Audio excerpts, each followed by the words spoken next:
Imagine being so desperate, so broken that you confess of killing 76 people. Not because you actually did it, but because going to prison seems like a better life than surviving another day on the streets of Johannesburg. Yeah, this is not fiction, this is in a thriller, this is South Africa in 2025. And this man, he didn't kill to harm anyone. He says he lied because prison was his last hope. Let's break it down because if prison is starting to look like a second chance, what does it say about life outside of the walls? This is a story of the Usindiso building fire, the deadliest blaze in South African history. On August 31st, 2023, a building in the heart of Johannesburg, Albert Street, caught fire. The Usindiso building, once a symbol of support for women in crisis, now a vertical coffin. 76 lives lost, hundreds injured, mothers, fathers, and children. But here where things get crazy. A man walks into court months later and said that I did it. Not because he actually did it, but because he wanted in. Into prison and out of the streets of Johannesburg, out of hell. He said that life on the streets of Johannesburg had beaten him. No home, no food, no future. But prison, at least prison you can eat, you can learn, and you can exist as a normal human being. So, guys, let that sink in. He just said that jail would give him a better chance, a better life than democracy ever did in 2025 South Africa. The building itself, it was meant to help people build in 1954, turn into a shelter in the early 80s and mid 90s. But it was hijacked by criminal syndicates. Imagine being poor, so desperate that you have to pay rent to a gangster just to live in a fire trap with no sprinklers, no fire exits, no help when the flames came. This fire isn't just an accident, it was a result of years of silence, corruption, neglect, and abandonment. So, who are the real villains when it comes to this story? This was in arson, this was in a final chapter in a long book of failure. This was government, the South African government. They had reports about this, they had warnings for years and years, but did nothing. This is a call to action to all South Africans. This isn't just a story about one man or one fire. This is about a nation on fire.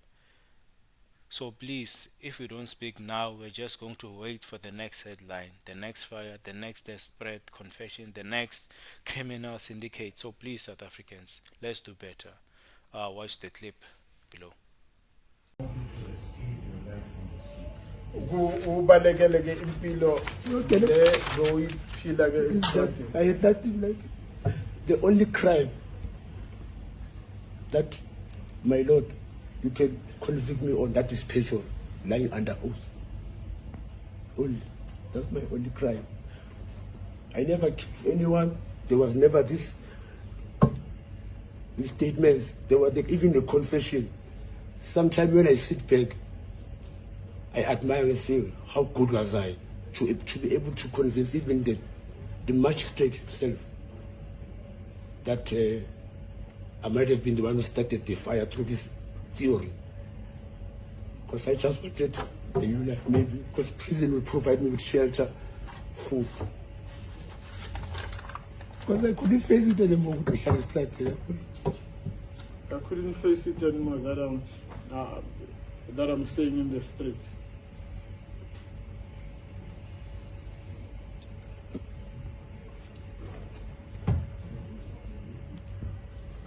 As you can see, this place is flat. It is a parking lot. Even if you're not an engineer, you will tell where is the water going to seep through if it starts to rain.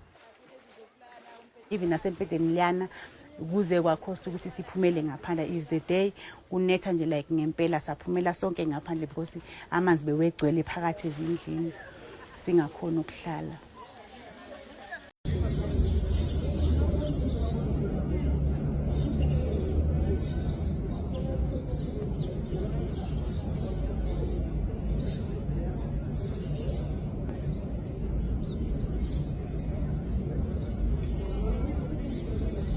On the 31st of August, in the early hours of the morning, residents of the Usindiso building woke up to flames. 77 people lost their lives in the tragedy. I was outside the building when the fire broke, and my children were inside with my husband. I went searching for them, and my husband came out with his legs burnt. My brother went in and found one of my children, and she passed on. The inquiry was set up by Gauteng Premier Panyaza Lesufi and is expected to run for 6 months. Retired Constitutional Court Justice Sisi Kampepe will chair the inquiry, which will be in 2 parts. It aims to investigate the cost of the fire as well as who can be held responsible.